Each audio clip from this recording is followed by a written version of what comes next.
میں نظام ہے کہ علماء کے مطابق جیسو صدقہ فطر جیسو 1.25 کلو گیہوں یا آٹا یا اس کی قیمت، اور موجودہ بازار کی قیمت کے حساب سے بھائی 100 روپے، ہر 100 روپے آتی ہے۔ ہر صاحب نصاب مسلمان پر ضروری ہے کہ صدقہ فطر عید کو جانے سے پہلے ادا کرے، تاکہ غریبوں اور مسکینوں کو بھی جو ہم عید کی خوشیوں میں شامل کر سکے۔ یہ متبرک مہینے کے آخری لمحات میں ہے بھائی، رحمتوں والا مہینہ ہے، مغفرتوں والا مہینہ ہے، دوزخ کی آگ سے نجات والا مہینہ ہے، اور یہ مہینے کو خصوصی طور پر نسبت ہے نزول قرآن کی، نزول قرآن کی وجہ قرآن کو حیثیت میں دنیا انسانیت کے سامنے پیش کیا گیا، تاکہ دنیا انسانیت کو اس کتاب کے بعد اور کوئی کتاب کی ضرورت باقی نہ رہے۔ دنیا چاہے 20ویں صدی سے نکل کر 30ویں صدی میں بھی چلے جائے تو اس میں تمام مسائل کا حل موجود، پورا جامع، مکمل اور اپ ٹو ڈیٹ کتاب کی صورت میں دنیا انسانیت کے سامنے پیش کیا گیا، اور میرے آقا نے اس کتاب کو معجزہ اعظم قرار دیا۔ میرے آقا ارشاد فرماتے ہیں کہ انبیاء سابقین کو بھی پروردگار عالم نے معجزے عطا کیے تھے، جن کو دیکھ کر ان کی قوم کے لوگوں نے ایمان لایا تھا، لیکن مجھے جو معجزہ دیا گیا وہ وحی الہی یعنی قرآن مجید ہے۔ قیامت کے روز میرے متبین کی تعداد، میرے پیروی کرنے کی تعداد سب سے زیادہ ہو، تو قرآن مجید معجزہ آج سے 1400 سال پہلے نے بھائی، آج بھی معجزہ، قیامت معجزہ رہے گا۔ اس کے معجزے کی مثال یہ ہے کہ آج دنیا اتنی تنقیدی اس کتاب پر کرتی ہے، اس کے باوجود بھی جیسے اس کے پڑھنے والوں میں کوئی کمی نہیں ہے۔ دنیا میں سب سے زیادہ پڑھی جانے والی کتاب قرآن مجید، دنیا میں سب سے زیادہ یاد کی جانے والی کتاب قرآن مجید، دنیا میں سب سے زیادہ جس کتاب پہ کلام کیا گیا وہ قرآن مجید، وہ قرآن مجید ہے۔ ایسی معتبر کتاب ہے، ایسی عظمت والی کتاب، ایسی حکمت والی کتاب جیسے ہم کو عطا کی گئی ہے، اور سب سے زیادہ چھپے جانے والی کتاب قرآن مجید، اور آج اللہ کے فضل و کرم سے دنیا کی ہر زبان میں جیسے اس کو شائع کیا گیا۔ دنیا میں کتنی زبانیں بھائی، اس کا اندازہ کرنا مشکل ہی نہیں بلکہ ناممکن ہے۔ خود آپ کے ہندوستان میں آپ اگر 100 کلومیٹر اگر چلے جائیں تو زبان بدل جائے۔ دنیا میں جتنی زبانیں ہیں ان تمام زبانوں میں اس کا ترجمہ کر کے چھاپا گیا، اس کی تفسیر جیسا رکھی گئی ہے۔ ایسی عظمت والی کتاب ہے جس کو فرقان بھی کہا گیا کہ یہ حق و باطل میں فیصلہ کرنے والی کتاب، بتانے والی کتاب ہے کہ لوگوں یہ حق کا راستہ ہے، یہ باطل کا راستہ ہے، اس راستے کو اختیار کرو گے تو کامیابی اور کامرانی تمہارے قدم چومے گی۔ تو ضرورت اس بات کی ہے، جس طرح قرون اولیٰ کے مسلمانوں نے قرآن اور صاحب قرآن کی زندگی کو، حیات مبارکہ کو سامنے رکھتے ہوئے کامیابی اور کامرانی کے جھنڈے گاڑے تھے، آج کے موجودہ حالات میں، آج کے موجودہ چیلنجز میں اگر ہم قرآن اور صاحب قرآن کی سیرت کو ہم اگر سامنے رکھتے ہوئے رکھیں تو یقیناً کامیابی اور کامرانی ہمارے قدم۔ حالات بہت تیزی سے تبدیل ہو رہے ہیں بھائی، اور آج مجھے فخر کے ساتھ کہنا پڑتا ہے کہ ہندوستان میں کہیں بھی ظلم ہو، ہندوستان میں کہیں بھی ظلم ہو تو آپ کا اور میرا صدر و حق کے لیے اس ظلم کے خلاف آواز اٹھانے والی شخصیت کا نام نقیب ملت۔ تو آج ضرورت اس بات کی ہے کہ ہم اس جماعت سے زیادہ وابستہ ہو جائے، اس جماعت کو زیادہ سے زیادہ مضبوط کرے، اور اپنی زندگی بحیثیت ایک سچے اور پکے مسلمان کے ہم کو بسر کرنا ہے بھائی۔ حالات اور واقعات سے مایوس ہونا نہیں، حالات اور واقعات اور چیلنجز کا جیسا ہمیں مقابلہ کرنا ہے، اور انشاءاللہ ہم ڈٹ کے مقابلہ کریں گے، کیونکہ ہم غلام محمد سر پہ نسبت کا تاج رکھتے ہیں، ہر مرض کا علاج رکھتے ہیں، خوف کیا ہو ہمیں یزیدوں سے، ہم حسینی مزاج رکھتے ہیں۔ اللہ تعالیٰ سے دعا ہے کہ اللہ تعالیٰ اس بیان شریف کو قبول فرمائے، ہمارے روزوں کو قبول فرمائے، ہماری نمازوں کو قبول فرمائے۔ اے باری تعالیٰ مسلمانوں کی حفاظت فرمائے، اے باری تعالیٰ مسلمانوں کو دین و دنیا میں فتح و نصرت عطا فرمائے۔ اے باری تعالیٰ ہماری خصوصی دعا ہے سالار ملت کی قبر کو اپنے نور سے منور فرما، ان کی قبر پر اپنی رحمتیں، برکتیں، نعمتوں کا نزول فرما، ان کی قبر کو کشادہ فرما دیں۔ اے باری تعالیٰ ہماری خصوصی دعا ہے ضیاء المشائخ حضرت مولانا سید محمد قبول پاشا قادری ستاری کی قبر کو اپنے نور سے منور فرما، ان کے قبر پر اپنی رحمت برکت نعمتوں کا نزول فرما، ان کی قبر کو کشادہ فرما دے، ان کی قبر کو جنت کی کیریوں میں سے کیری بنا دے، ان کے درجات کو بلند فرما، اے باری تعالیٰ ان کے پسماندگان کو صبر جمیل عطا فرما، آمین ثم آمین برحمتک کا یا رب العالمین، الحمدللہ۔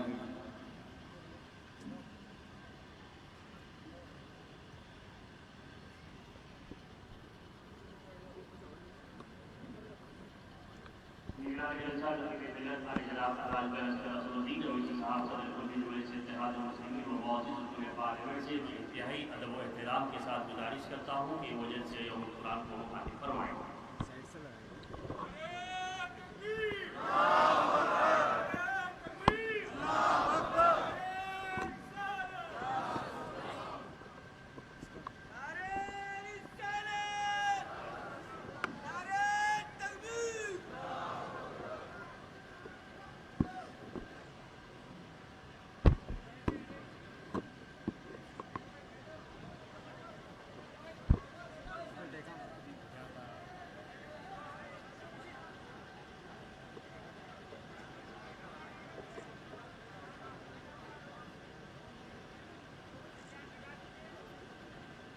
اعوذ باللہ من الشیطان الرجیم، بسم اللہ الرحمن الرحیم۔ مجلس اتحاد المسلمین کے اراکین اسمبلی، صدور المعتمدین، محبان مجلس اتحاد المسلمین، قوم اور ملت کے تمام بزرگ حضرات، عزیز دوستوں، میری زدہ اور ماں اور بہنوں، میں انتہائی دلی جذبات، احترام اور پیار کے ساتھ آپ تمام کو السلام علیکم ورحمۃ اللہ وبرکاتہ۔ اس ماہ مبارک میں ہم تمام نے روزے رکھے، نمازیں پڑھی، دعائیں مانگی، خیرات اور صدقہ دیا۔ ہم اللہ سے دعا کرتے ہیں کہ اللہ سبحانہ و تعالی ان تمام کو ہمارے لیے مغفرت اور بخشش کا وسیلہ بنے۔ عزیز دوستوں اور بزرگوں، مجلس اتحاد المسلمین کی جانب سے پچھلے 65 سال سے جلسے یوم القرآن کا انعقاد عمل میں لایا جا رہا ہے، اور ان جلسوں کی شروعات احیاء مجلس اتحاد المسلمین کے بعد فخر ملت حضرت عبدالواحد اویسی رحمۃ اللہ علیہ نے شروع کی، اور الحمدللہ کامیابی کے ساتھ اللہ کے فضل و کرم سے ان جلسوں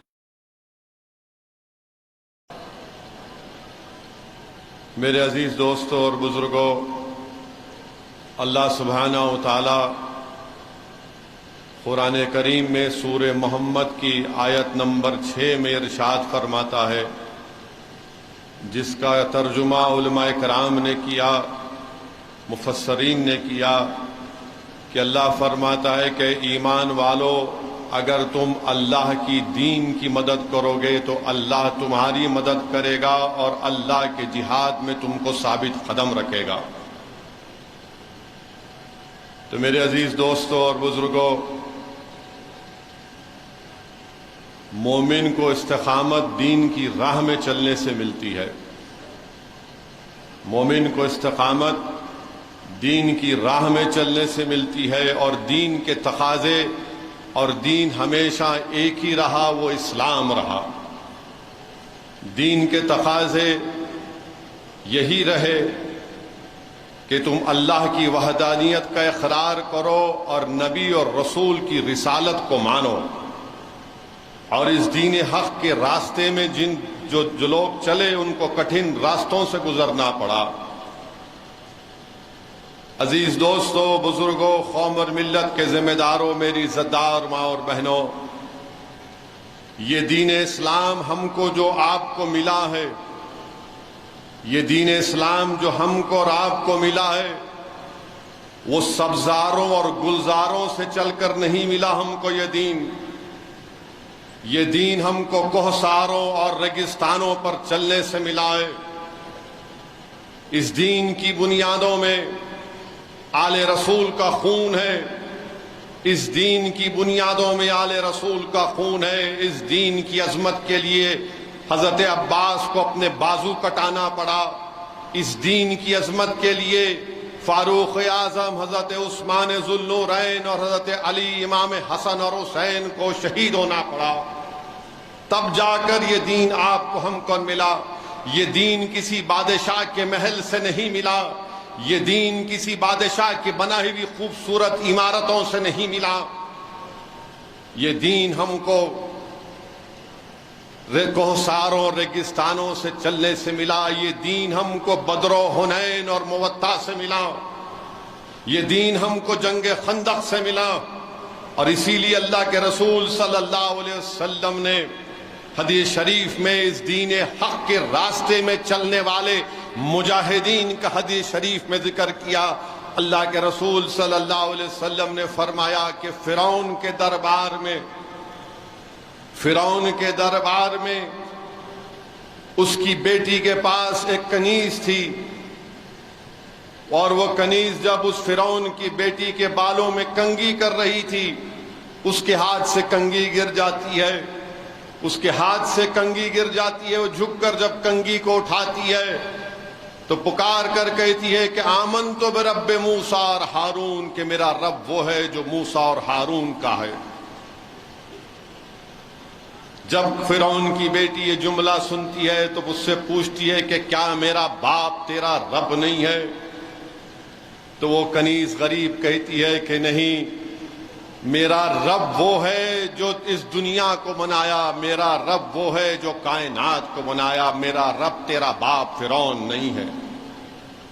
فرعون کی بیٹی جا کر اپنے باپ سے شکایت کرتی ہے کہ محل میں رہتی ہے، محل کے فائدے اٹھاتی ہے، اور یہ کہتی ہے کہ تو اس کا رب نہیں ہے۔ فرعون اس غریب لڑکی کو اپنی دربار میں بلا کر پوچھتا ہے کہ کیا یہ سچ ہے کہ تو نے یہ کہا کہ میں تیرا رب نہیں ہوں؟ تو لڑکی پکار کر کہتی کہ ہاں، تو میرا رب نہیں ہے، میرا رب وہ ہے جو موسیٰ اور ہارون کا ہے۔ کہتی ہے کہ آمنت برب موسیٰ اور ہارون۔ فرعون اس سے کہتا ہے کہ دیکھ، کہہ دے، مان لے اس بات کو کہ میں تیرا رب ہوں۔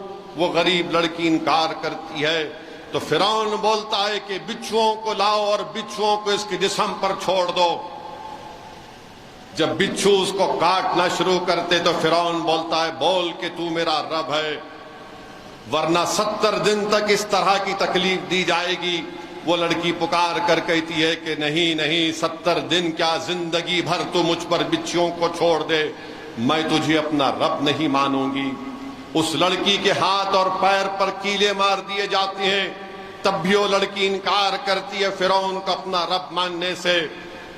اور محدث دکن اپنی کتاب قیامت نامہ میں لکھتے ہیں کہ اس لڑکی کے 5 سال کی بیٹی تھی اور ایک شیرخوار بچی تھی۔ اس 5 سال کی بچی کو لا کر کہا گیا کہ تو نہیں مانیں گی تو اس کو کاٹ دیا جائے گا۔ وہ کہتی ہے کہ میں اولاد کی ہلاکت کو دیکھ سکتی ہوں مگر اپنے ایمان کی ہلاکت کو برداشت نہیں کر سکتی۔ اس لڑکی کے سامنے اس کی بیٹی کو شہید کر دیا جاتا۔ فرعون کہتا ہے کہ مان لے، وہ کہتی ہے کہ آمنت برب موسیٰ اور ہارون، میرا رب اللہ ہے۔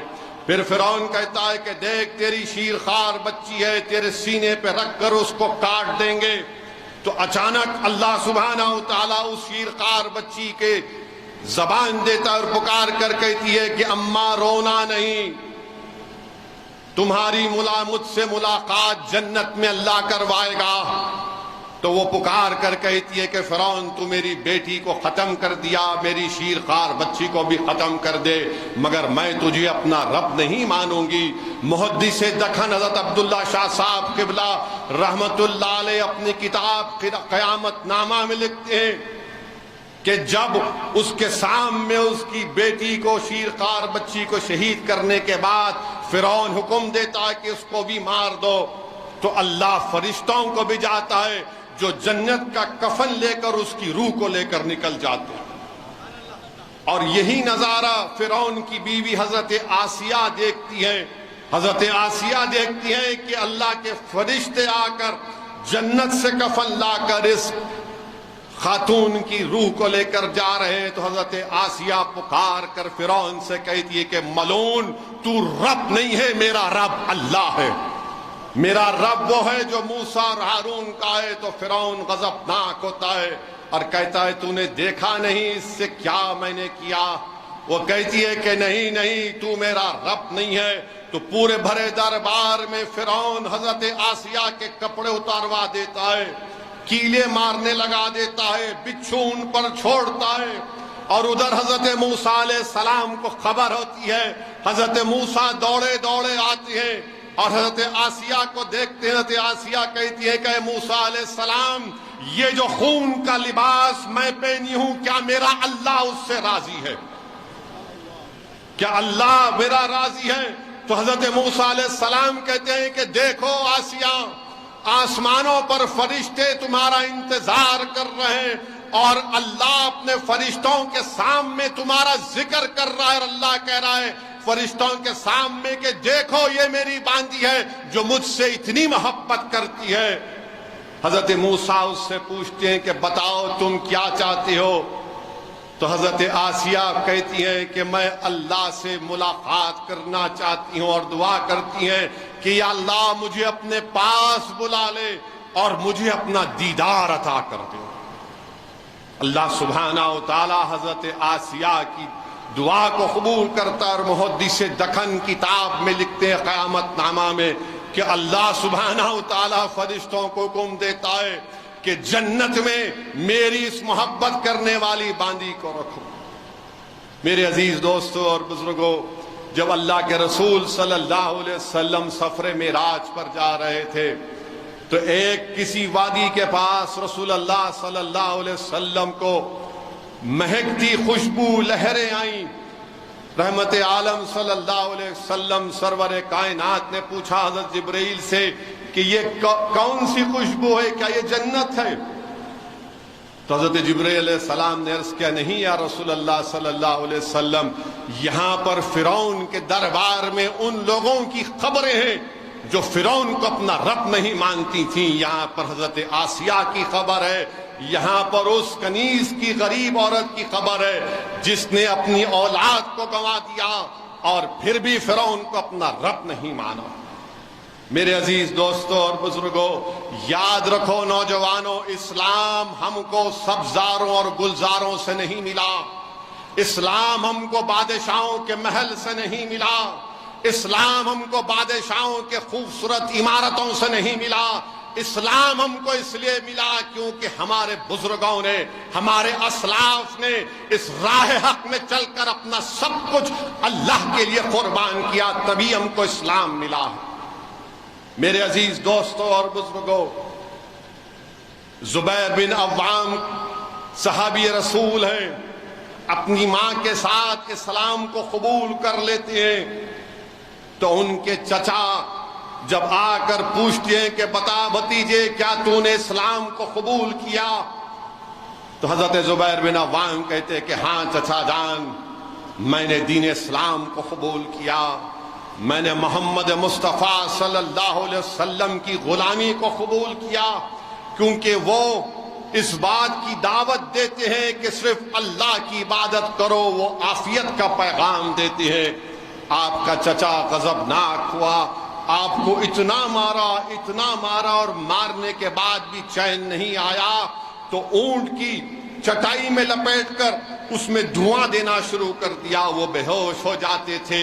ہوش آتا تھا تو چچا کہتا تھا چھوڑ دے اسلام کو، آجا بت پرستی کے راستے کے طرف۔ وہ کہتے تھے کہ نہیں چچا، اب رسول اللہ صلی اللہ علیہ وسلم کے عشق میں ڈوب چکا ہوں، اب غلامی کا طوق ڈال چکا ہوں، مگر میں دین اسلام کو چھوڑنے والا نہیں۔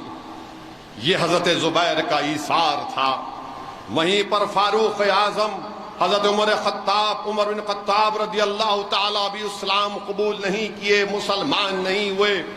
حضرت لبینہ ایک کنیز ہے آپ کی، آپ کو جب معلوم ہوتا کہ آپ نے اسلام کو قبول کیا تو عمر بن خطاب رضی اللہ تعالیٰ عنہ اس کے پاس جا کر اس سے پوچھتے کیا تو نے اسلام کو قبول کیا؟ وہ پکار کر فخر سے کہتی ہے کہ ہاں عمر، میں نے اسلام کو قبول کیا، کیونکہ محمد مصطفیٰ صلی اللہ علیہ وسلم ایک اللہ کی عبادت اور وحدانیت کا پیغام دیتے ہیں۔ عمر ابن خطاب رضی اللہ تعالیٰ عنہ اس کو خوب مارتے، اتنا مارتے ہیں، سر پکڑ کے مارتے ہیں۔ جب تھک جاتے اس سے بولتے ہیں کہ تو یہ سمجھ رہی کہ خاموش بیٹھ جاؤں گا پھر ماروں گا؟ پھر اس سے پوچھتی ایسا کیا لالچ دیا گیا تجھ کو؟ تو وہ جواب دے کر کہتی حضرت لبینہ رضی اللہ تعالی عنہ کہ دیکھو رسول اللہ صلی اللہ علیہ وسلم غریب ہیں، ان کے پاس کوئی دولت نہیں ہے، خاندان قبیلے کے لوگ ان کے ساتھ نہیں ہیں، وہ کیا لالچ دے سکتے سوائے اس کے کہ وہ دعوت دے رہے ہیں کہ تم صرف اللہ کی عبادت کرو جو زمین و آسمان کا خالق ہے۔ پھر اس کو مارتے ہیں اور پھر اس سے پوچھتے ہیں بتا کیا لالچ دیا گیا؟ تو اس نے تاریخی جواب دیا، اس نے کہا کہ عمر سنو، زمین و آسمان کا خالق اللہ ہے، ہم بتوں سے کیسا ان کی عبادت کریں گے بتاؤ؟ یہ حضرت لبینہ کا ایثار تھا۔ وہیں پر فاروق اعظم رضی اللہ تعالی عنہ کے دور خلافت میں حضرت عبداللہ بن حذیفہ کو شام کی طرف روانہ کرتے ہیں۔ رومیوں سے جنگ ہوتی ہے اور رومیوں سے جنگ میں مسلمان گرفتار ہو جاتے ہیں۔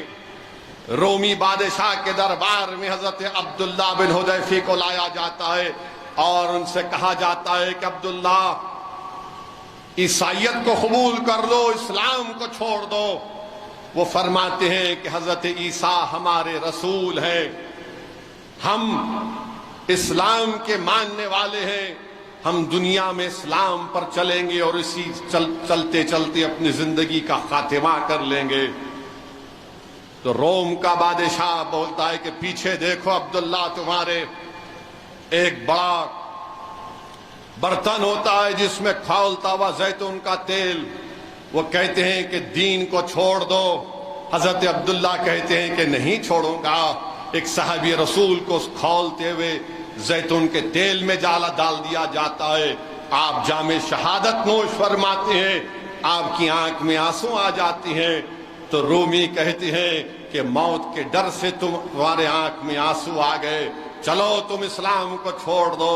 حضرت عبداللہ کہتے ہیں کہ نہیں، میں موت کے ڈر سے اپنی آنکھ میں آنسو نہیں لایا ہوں، میری آنکھ میں آنسو اس لیے آ گئے کیونکہ اللہ نے محمد مصطفیٰ صلی اللہ علیہ وسلم پر جان نچھاور کرنے کے لیے ایک ہی جان دی۔ اگر اللہ کئی جانیں دیتا تو مصطفیٰ صلی اللہ علیہ وسلم پر صدقہ کر دیتا۔ رومی پریشان ہو جاتی ہیں۔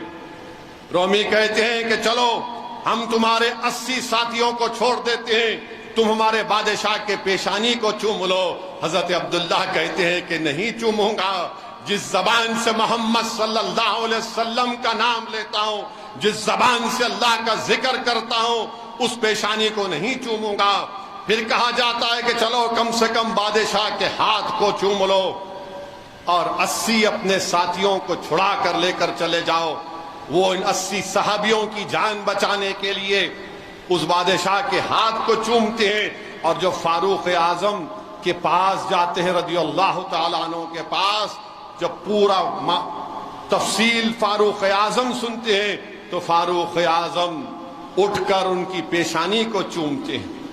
میرے عزیز دوستوں اور بزرگوں، اس دین اسلام ہم کو سبزاروں سے اور گلزاروں سے نہیں ملا، دین اسلام ہم کو ریگزاروں سے اور صحراؤں سے، مصائب اور مشکلات سے، بدر و حنین سے ملا ہے۔ دین اسلام ہم کو ان قربانیوں سے ہم کو ملا ہے۔ دین اسلام ہم کو اگر ملا ہے تو اس میں ہماری امت کی ماں حضرت خدیجہ کبریٰ رضی اللہ تعالی عنہ کی قربانیوں سے ملا۔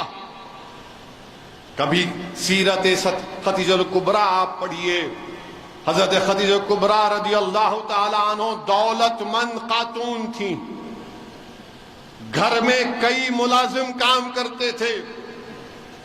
جب رسول اللہ صلی اللہ علیہ وسلم سے نکاح ہوا، آپ کی عمر مبارک 40 سال تھی، اور کملے والے آقا محمد صلی اللہ علیہ وسلم رحمت للعالمین شافع روز جزا کی عمر 25 سال تھی۔ 2 بار آپ کی نکاح شادی ہو چکی تھی، اب 2 بار آپ بیوہ ہو چکی تھیں، دولت تھی، گھر میں کام کرنے والے تھے۔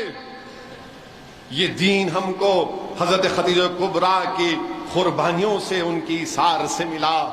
جب رسول اللہ صلی اللہ علیہ وسلم پر پہلی وحی نازل ہوئی، اللہ کے رسول صلی اللہ علیہ وسلم کے جسم مبارک سے پسینہ جا رہا تھا، تو رسول اللہ صلی اللہ علیہ وسلم نے کہا کہ مجھے اوڑھنے کے لیے کپڑا دو۔ یہی ہماری امت کی ماں تھی جس نے رسول اللہ صلی اللہ علیہ وسلم کے جسم مبارک پر کپڑے کو رکھا اور ان سے کہا کہ ڈریے مت، آپ غریبوں کی مدد کرتے ہیں، مسکینوں کی مدد کرتے ہیں، مہمانوں کا خیال رکھتے ہیں، یہ اچھائی ہے آپ کے لیے۔ حضرت خدیجہ کبریٰ رضی اللہ تعالی عنہ ہماری امت کی ماں، مالدار ہیں، اپنی پوری دولت رسول اللہ صلی اللہ علیہ وسلم کے قدموں میں رکھ دیا اور کہا یا رسول اللہ صلی اللہ علیہ وسلم اس کو استعمال کریے دین کی تبلیغ کے لیے، دعوت کے لیے، اس کو استعمال کریے۔ ہماری امت کی ماں اپنی ساری دولت کو رسول اللہ صلی اللہ علیہ وسلم کے حوالے کر دیا، اور ایک وقت ایسا آیا کہ آپ کے پاس کوئی ملازم نہیں تھے، آپ کے پاس کوئی ملازم نہیں تھے، کوئی ملازم نہیں تھے، اور جب دولت تھی تو ایک مرتبہ رسول اللہ صلی اللہ علیہ وسلم کے پاس ایک ضعیف عورت آئی۔ رسول اللہ صلی اللہ علیہ وسلم نے بڑی احترام کے ساتھ اس ضعیف عورت کو اپنے سامنے چادر بچھا کر بٹھایا اور خوب اس سے بات کی۔ حضرت خدیجہ اللہ کے رسول صلی اللہ علیہ وسلم سے پوچھتی ہیں کون ہے؟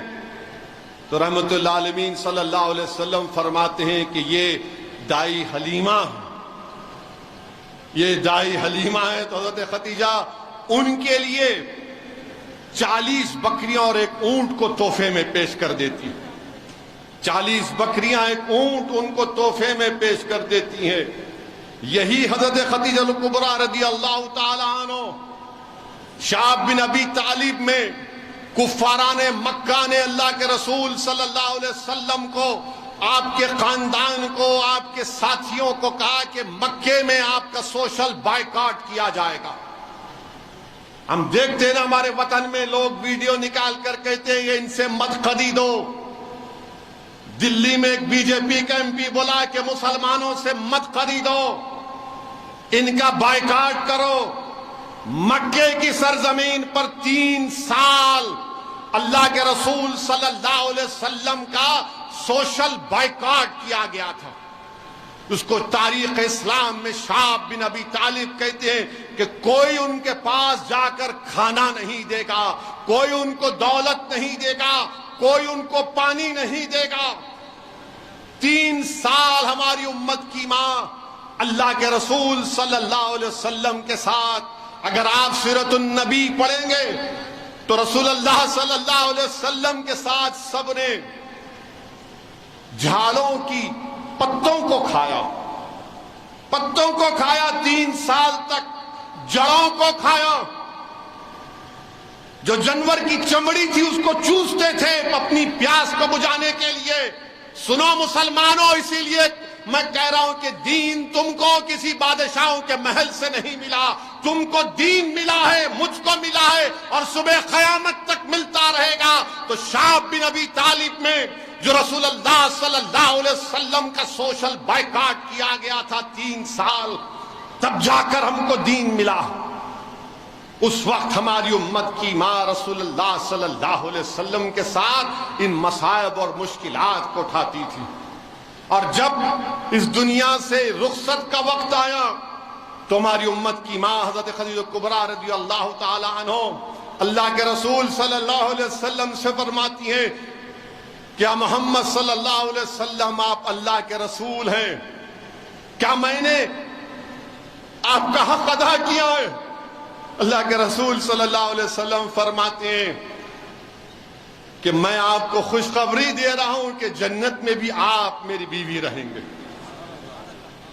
اسلام ہم کو ایسے ملا میرے عزیز دوستوں اور بزرگوں، اسلام تم کو ٹک ٹاک دیکھنے سے نہیں ملا، اسلام تم کو فیس بک دیکھنے سے نہیں ملا، اسلام تم کو ویڈیو دیکھنے سے نہیں ملا، اسلام ایسے ملا تم کو اور ہم کو اور مجھے۔ اسلام ہم کو ملا تو شہزادی جنت کی قربانیوں سے ملا۔ رسول اللہ صلی اللہ علیہ وسلم کا جگر کا ٹکڑا حضرت فاطمہ رسول اللہ صلی اللہ علیہ وسلم کے جگر کا ٹکڑا ہے۔ اسلام ہم کو ان سے ملا۔ اور کیسے ملا؟ کسی نے پوچھا بتاؤ فاطمہ تم نے سب سے پہلے اسلام کے لیے گھر سے کب نکلی؟ تو خاتون جنت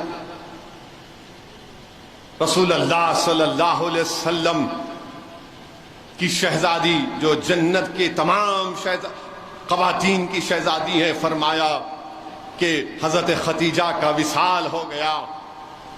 صدیق اکبر شام میں تھے، کسی نے آ کر ہمارے گھر کے سامنے کہا کہ محمد صلی اللہ علیہ وسلم کی گردن مبارک پر اونٹ کی اجڑی ڈال دی گئی۔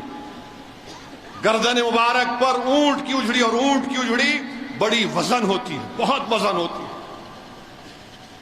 تو حضرت فاطمہ، اس وقت حکم نہیں آیا تھا پردے کا، مگر حضرت فاطمہ نے پردہ کیا۔ لاکھوں سلام شہزادی جنت پر۔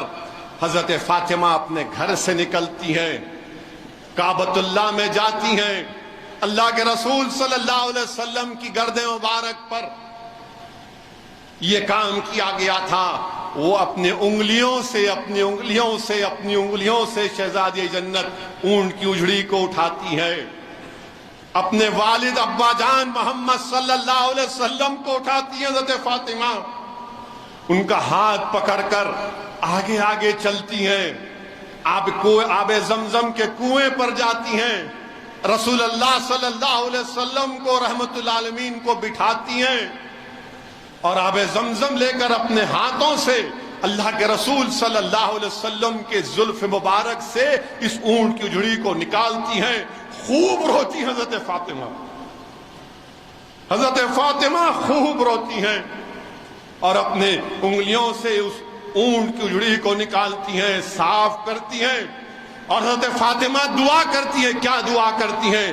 کہ یا اللہ، جنہوں نے میرے والد محمد صلی اللہ علیہ وسلم کے ساتھ ایسا کیا تو ان کو برباد کر دے۔ اور آمین کون کہتے ہیں؟ رسول اللہ صلی اللہ علیہ وسلم۔ جا کر دیکھو، مشکات شریف کو اٹھا کر پڑھو۔ عبداللہ ابن مسعود جنگ بدر میں کفاران مکہ کی لاشوں کو غور سے دیکھ رہے تھے۔ لوگوں نے پوچھا تم کس کو دیکھ رہے ہو؟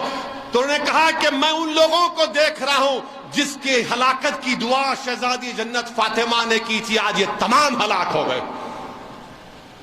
اللہ کے رسول صلی اللہ علیہ وسلم کو بی بی فاطمہ اپنے گھر لے کر جاتی ہیں، گھر میں بٹھاتی ہیں، پانی لا کر پلاتی ہیں، گرم گرم دودھ دیتی ہیں۔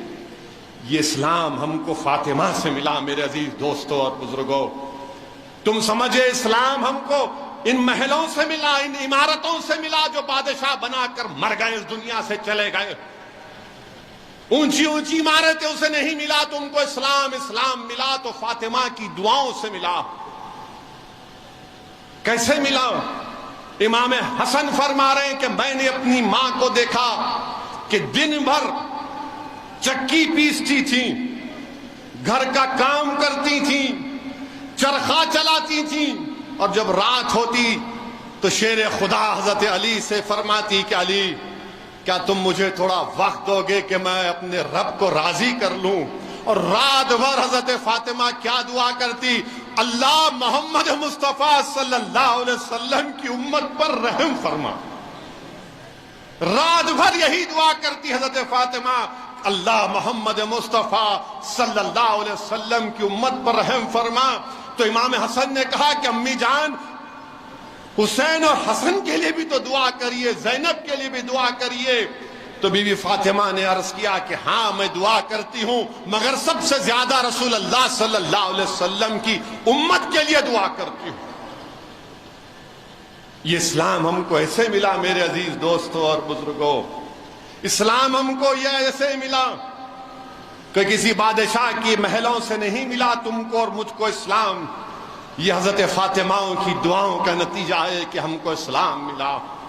میرے عزیز دوستوں اور بزرگوں، واقعات میں آیا کہ حضرت فاطمہ کے گھر میں فاقہ ہے، شیر خدا جو لاتے ہیں، جوئی لاتے ہیں، بی بی فاطمہ الزہرا شہزادی جنت پیس کر آٹا بناتی ہیں، ابھی کھانے پر بیٹھتے ہیں، ایک سائل آ کر پکارتا، کیا پکارتا؟ اے شہزادی رسول صلی اللہ علیہ وسلم بھوکا ہے، کھانا دے دو۔ امام حسین اٹھتے ہیں، جا کر اس غریب کو کھانا دے دیتے ہیں، بھوک ہو جاتی، کوئی کچھ کھانا نہیں کھاتے، نہ شیر خدا کھاتے ہیں، نہ امام حسن اور حسین نہ شہزادی جنت کھانا کھاتے ہیں۔ دوسرے دن ایسا ہی ہوتا ہے، کھانے پہ بیٹھتے ہیں، کوئی آ کر پکار کر کہتا ہے کہ میں یتیم ہوں، بھوکا ہوں، پھر سے کھانا اس کو دے دیتے ہیں۔ تیسرے دن بھی ایسی ہوتا ہے تو پکار کر کہتا ہے کہ آل رسول بھوکا ہوں، کھانا دے دو، تمہارے گھر پہ آیا ہوں، وہ کھانا دے دیتے ہیں۔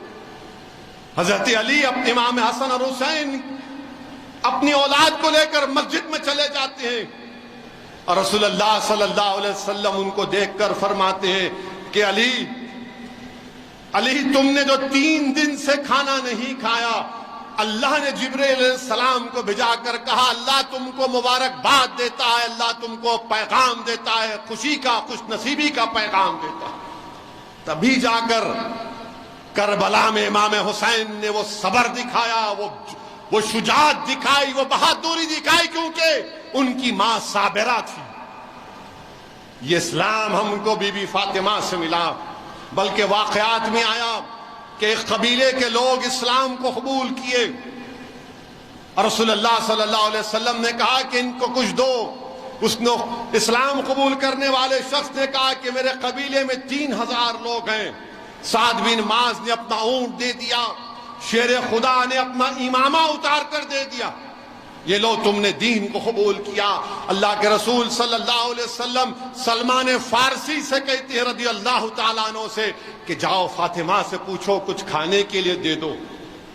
وہ دوڑے گئے اور پکار کر کہا شہزادی جنت کیا کھانے کے لیے کچھ ہے؟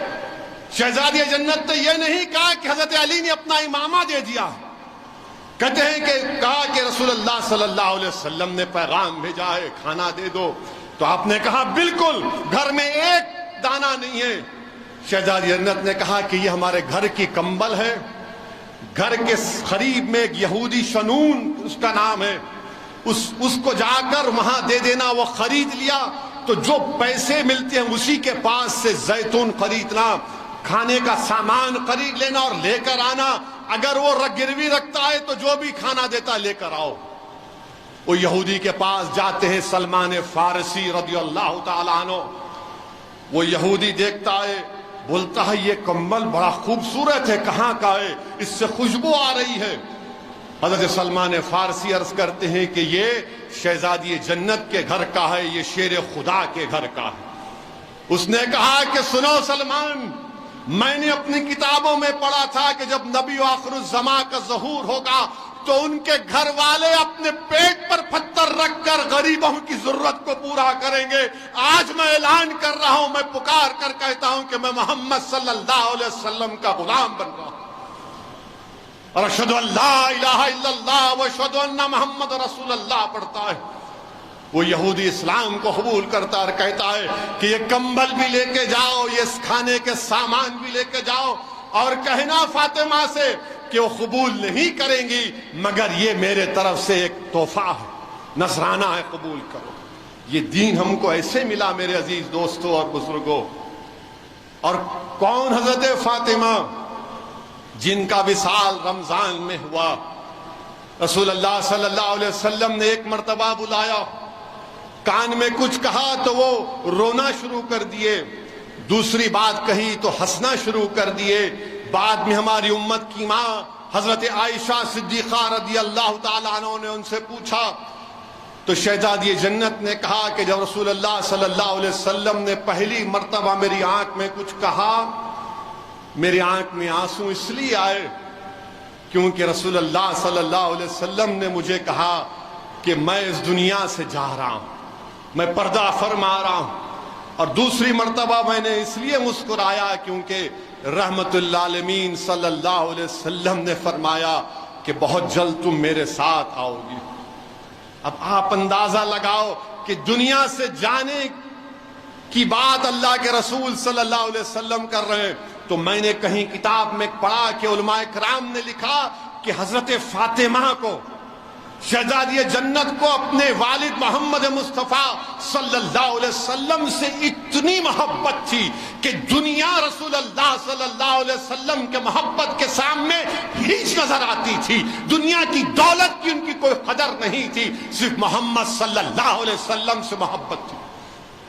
تو بی بی فاطمہ شہزادی جنت ایک مرتبہ رسول اللہ صلی اللہ علیہ وسلم کے ظاہری اس دنیا سے چلے جانے کے بعد بڑی غمگین رہتی تھیں۔ جب رسول اللہ صلی اللہ علیہ وسلم کے خبر انور سے ایک دن واپس آئیں تو حضرت علی شیر خدا نے دیکھا کہ مسکرا رہی تھیں اور انہوں نے مسکرا کر کہا کہ آج محمد مصطفیٰ صلی اللہ علیہ وسلم خواب میں آئے اور مجھ سے کہا کہ میری یہ جانے کا وقت ہے، اور انہوں نے کہا کہ علی آپ مجھے میرا جنازے کو اس طرح نکالنا، رات میں نکالنا، اور اس طرح سے جنازے کو نکالنا کہ میرے کفن پر کسی غیر محرم کی بھی نظر نہ پڑے۔ یہ فاطمہ ہے، یہ شہزادی جنت ہے۔ تو علماء کرام نے لکھا کہ حضرت خدیجہ الکبریٰ صرف 6 بچوں کی ماں کو سہارا نہیں دیا تھا بلکہ پورے دین کو سہارا دیا تھا۔ حضرت خدیجہ الکبریٰ وہ ایسی ماں ہے جس نے بیٹیوں کو بتایا کہ گھر کیسا چلانا، جس نے بیویوں کو بتایا کہ شوہر کو کیسے راضی کرنا اور کیسے دین اسلام کے لیے اپنا سب کچھ قربان کرنا۔ جب حضرت فاطمہ کی تدفین ہوئی تو شیر خدا رو رہے تھے، آنکھ میں آنسو تھے شیر خدا کے، اور لوگوں نے پوچھا علی کیوں رو رہے ہو؟ تو حضرت علی نے تاریخی جواب دیا کہ جو ہاتھ محمد صلی اللہ علیہ وسلم کی امت کے لیے دعاؤں کے لکتے تھے آج وہ ہاتھ نہیں رہے۔ یہ اسلام ہم کو ایسے ملا، یہ اسلام ہم کو، یہ تم سمجھ رہے ہو کہ کسی بادشاہوں کی 600 سال یا 700 سال کی حکومت سے اسلام ملا؟ کیا تم سمجھتے ہو کہ ان کی حکومت نہیں تھی تو اسلام نہیں ملتا؟ ملتا تھا، ملتا رہے گا۔ پھر ہم دیکھتے ہیں کہ تاریخ کا مطالعہ کریے، تاریخ کا مطالعہ کریے۔ سعد ابن ابی رضی اللہ تعالیٰ عنہ، سعد ابن ابی رضی اللہ تعالیٰ عنہ جنگ احد میں رسول اللہ صلی اللہ علیہ وسلم بھی جاتے ہیں، صحابیوں کے جاؤ میرے ساتھ کے بارے میں معلوم کرو، کہاں ہے میرا ساتھ؟ حضرت زید کو بھی جاتے ہیں، حضرت زید جنگ کے میدان میں جا کر پکارتے ہیں سعد ابن ابی ربی، سعد سعد کا پکارتے ہیں، آواز نہیں آتی، پھر سے پکارتے ہیں، کسی کونے سے ایک دھیمی سی آواز آتی ہے، جا کر دیکھتے کیا ہے کہ حضرت سعد اپنی زندگی کے آخری لمحات میں، حضرت سعد اپنی زندگی کے آخری لمحات میں، اور جب حضرت زید حضرت سعد کو دیکھتے ہیں کہ سعد سعد پکارتے ہیں، اور حضرت سعد کی زبان سے کیا نکلتا؟ زندگی ختم ہونے والی حضرت سعد پوچھتے ہیں زید یہ تو بتاؤ رسول اللہ صلی اللہ علیہ وسلم خیریت سے تو ہے نا؟ اللہ کے رسول صلی اللہ علیہ وسلم خیریت سے ہیں، زندگی کی آخری سانسیں، اور حضرت سعد ابن ابی ربی کہتی ہیں کہ اللہ کے رسول حفاظت سے ہے نا؟ حضرت سعد کہتے ہیں کہ اللہ کے رسول نے مجھے تم پر سلام بھیجایا ہے، تمہاری خیریت پوچھنے کے لیے بھیجایا ہے۔ تو سعد فرماتے ہیں وعلیکم السلام کہنا رسول اللہ صلی اللہ علیہ وسلم کو، اور رسول اللہ صلی اللہ علیہ وسلم کو ایک کہہ دینا کہ میں جنت کی خوشبو کو سونگھ رہا ہوں۔ اللہ کے رسول صلی اللہ علیہ وسلم سے کہہ دینا کہ میں جنت کی خوشبو کو سونگھ رہا ہوں۔ اور سعد یہ کہتے ہیں کہ میرے قبیلے کے لوگوں کو، میرے قبیلے کے لوگوں کو پیغام دینا، کیونکہ حضرت سعد ان 70 صحابیوں میں سے جو بیت العقبہ میں رسول اللہ صلی اللہ علیہ وسلم کے ہاتھ پہ بیعت لیے تھے۔ حضرت سعد کہتے ہیں کہ میرے قبیلے کے لوگوں کو پیغام دینا، بلکہ حضرت سعد رضی اللہ تعالیٰ عنہ نے اپنے قبیلے کے لوگوں کو پیغام نہیں دیا، انہوں نے پورے عالم اسلام کو صبح قیامت تک پیغام دیا۔ کیا کہا سعد نے؟ سعد نے کہا کہ میرے قبیلے کے لوگوں کو بتا دینا کہ اگر محمد صلی اللہ علیہ وسلم کے بال کو بھی اگر کوئی ہاتھ لگا دیتا تو خدا کی قسم حشر کے میدان میں اللہ تم کو معاف نہیں کرے گا۔ خدا کی قسم حشر کے میدان میں اللہ تم کو معاف نہیں کرے گا، اور ساتھ کھڑا ہو جائے گا تم لوگوں کے سامنے۔ میرے عزیز دوستوں اور بزرگوں، یہ اسلام ہم کو ایسے ملا، یہ اسلام ہم کو سعد کی قربانی سے ملا۔ جسم میں چند سانسیں باقی، اور کیا پوچھ رہے رسول اللہ صلی اللہ علیہ وسلم کیسے ہیں؟ میرے عزیز دوستوں اور بزرگوں، جب رسول اللہ صلی اللہ علیہ وسلم کو بتایا گیا کہ سعد شہید ہو گئے تو رسول اللہ صلی اللہ علیہ وسلم نے کیا دعا فرمائی؟ آقا نے فرمایا یا اللہ تو سعد پر رحم فرما، تو سعد پر رحم فرما۔ اور آقا دو عالم سرور کائنات محمد مصطفیٰ صلی اللہ علیہ وسلم نے دعا فرما رہی اور کہا کہ یا اللہ یہ ہر حال میں مجھ سے راضی تھا، زندگی میں بھی میری اپنی موت میں بھی، یا اللہ تو سعد کے درجات کو بلند فرما۔ اسلام ایسے ملا میرے عزیز دوستوں اور بزرگوں، اسلام شعر شاعری سے نہیں ملا، اسلام قوالیوں سے نہیں ملا، اسلام واہیات بڑھانا گانے سننے سے نہیں ملا، اسلام فون کو دیکھ کر گندگی دیکھنے سے نہیں ملا، اسلام سعد کی قربانی سے ملا۔ اور یہ سعد رضی اللہ تعالیٰ عنہ کی قربانی، ایک صحابی رسول کا واقعہ یاد آ رہا ہے، اللہ مجھے معاف کرے اگر میں نام غلط کہہ رہا ہوں مگر واقعہ سچا ہے۔ ان کا نام ابو سبور تھا۔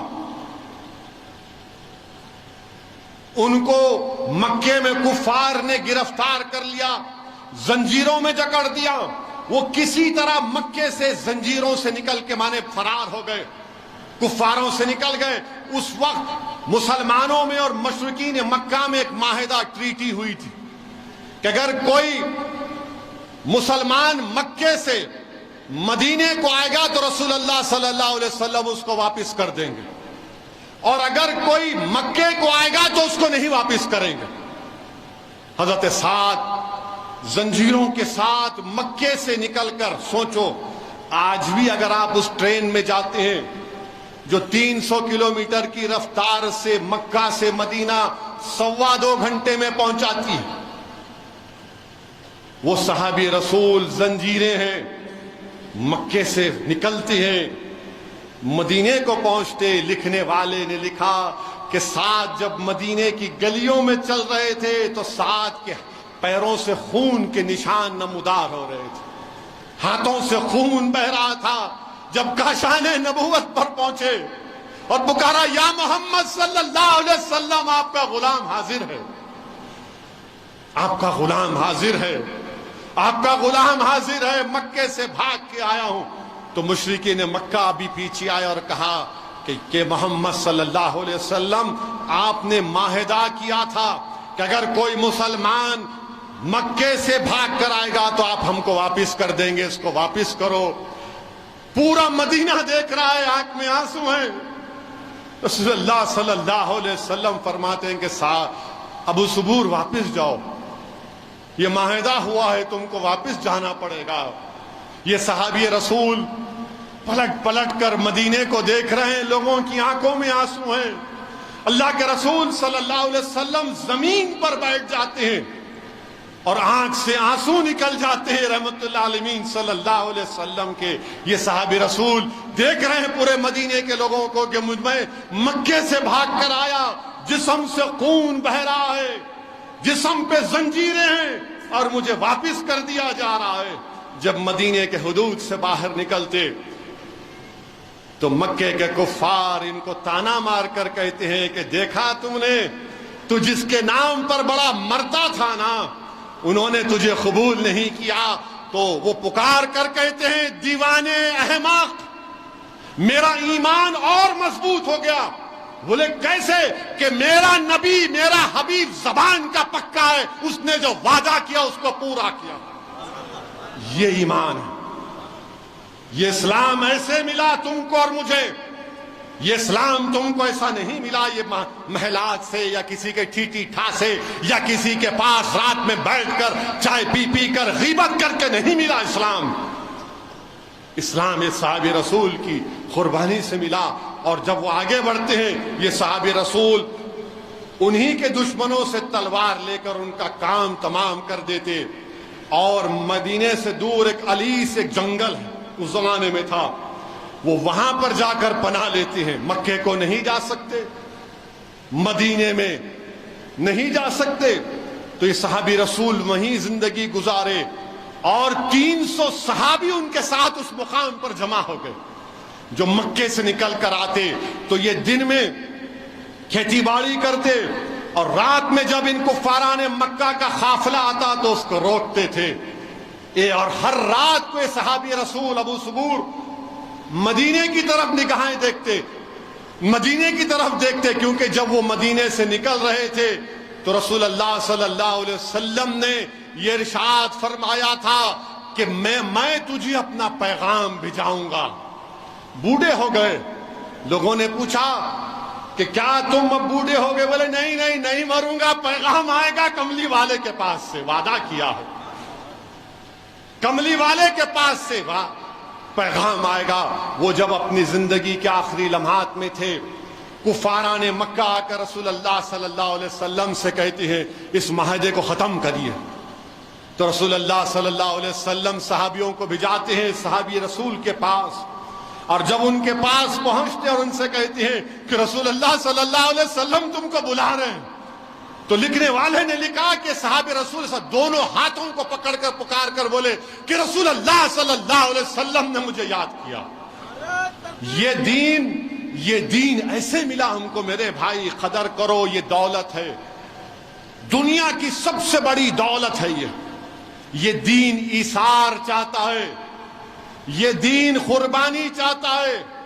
یہ دین تم سرم سے کہہ رہا ہے کہ وہ جو انسانیت اسلام کے آب حیات, اسلام کے چشمے آب حیات سے اللہ کی وحدانیت کا وہ پینا چاہتی ہے, اس کو لے کر آؤ.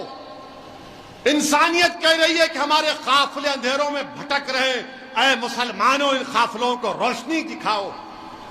میرے عزیز دوستوں اور بزرگوں, یہ دین ہم کو ایسے ملا. یہ دین ہم کو کوئی بادشاہوں کے محل سے نہیں ملا. یہ دین ہم کو سبزاروں اور گلزاروں سے نہیں ملا. اس دین کی بنیادوں میں اہل بیت کا خون, اس دین کی بنیادوں میں عباس علمبردار کو اپنے بازو قربان کرنا پڑا. اور مسلمانوں یاد رکھو, میں نے علماء کرام کی زبان سے سنا کہ تم جس حال میں مرو گے اسی حال میں اٹھائے جاؤ گے. تم جس حال میں مرو گے اس حال میں اٹھائے جاؤ گے. اگر کوئی خدا نہ خواستہ کوئی شرابی نشے کی حالت میں مرے گا تو جب اس کو اٹھایا جائے گا اس کے منہ سے شراب کی بدبو آئے گی. اگر کوئی روزے دار کی حالت میں مرا تو اس کے منہ سے روزے کی خوشبو آئے گی. تو اسی لیے کہا گیا کہ عثمان غنی ذوالنورین قرآن کریم پڑھ رہے تھے, شہید کر دیے گئے, وہ قرآن پڑھتے ہوئے اٹھیں گے. فاروق اعظم نماز پڑھا رہے تھے, شہید کیے گئے, وہ اسی طرح اٹھائے جائیں گے. رسول اللہ صلی اللہ علیہ وسلم جب اس دنیا سے پردہ فرما رہے تھے تو زبان مبارک پر میرے آقا کے تھا امتی امتی امتی. جب قیامت نامہ میں محدث نقل لکھتے ہیں کہ جب اللہ رسول اللہ صلی اللہ علیہ وسلم کی خبر کو حکم دے گا، اور جب رسول اللہ صلی اللہ علیہ وسلم اپنی خبر شریف سے اٹھیں گے تو اپنی زبان پر آقا کہ ہوگا امتی امتی امتی۔ میرے عزیز دوستوں اور بزرگوں، یہ رمضان ابھی بھی ہے۔ مغرب کو ہو سکتا اگر کل چاند نظر آ گیا تو کل عید ہوگی، آج چاند نظر آ گیا، مگر رمضان ہے۔ اگر اس مجمع میں یا جہاں تک میری آواز پہنچ رہی، اگر کوئی گناہ کیا تو توبہ کر لو۔